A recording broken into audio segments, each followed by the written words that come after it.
விஸ்டோ எப்பா எல்லாவனும் வீடு மாளிகையில் சிட்டி கிராமத்தில் பூரா பாழாக்கி வச்சுருக்கான். அம்புட்டும் எல்லாம் போக்குவரத்தில் உள்ள இடம் பில்டிங்கு போக்குவரத்து உட்காந்து போதா எப்படி பாழாக்கி வச்சுருக்கான் பாருப்பா. அந்த அரசியல்வாதி முட்டாப்பே காமுட்டாப்பே பூரா பாழாக்கி எல்லாம் இளம்பச்சம்பளம் கனியை அந்த மந்திரத்தால் வீசுதார். கோடு போட்டாச்சுல, கோடு போட்டால் அப்புறம் அதை இதே எரியணும்ல, இதே எரியலைன்னா பெரிய சிக்கல்.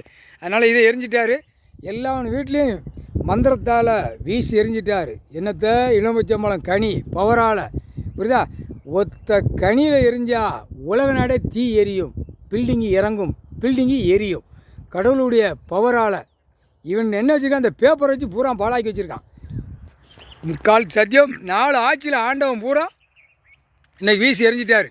4 ஆட்சி, அதான் மன்னர் ஆட்சி, ராஜராஜ சோழன், ஜமீன் காலம், இவன் அரசியல்வாதி. 4 ஆட்சியிலையும் பில்டிங்கு பூராமே எரிஞ்சிட்டார். எலுமிச்சம்பழம் கனி நொறுங்கி போகும். அரசியல்வாதி சொத்து சோகம் பூரா தங்கம் கடி எல்லாமே தங்கம் பிஸ்கெட்டு கோல்டு வீட்டில் நக்கி காகித பேப்பர் டன்னாக பூராமே நொறுங்கி நாசமாக போயிடுவான். முக்கால் சத்தியம் அரசியல்வாதி தொலைஞ்சாலே போதும்ப்பா, பலாயிரம் கோடி தொலைஞ்சாலே போதும். அட்டா முடிக்க விவசாயத்தில் போய் விவசாயம் பண்ணி திங்கன்னு விடுவார். அப்போ தான் கணக்கு வரும் துஷ்டு. இப்போ வராது, இப்போ கணக்கு விட்டுருவார் முக்கால்.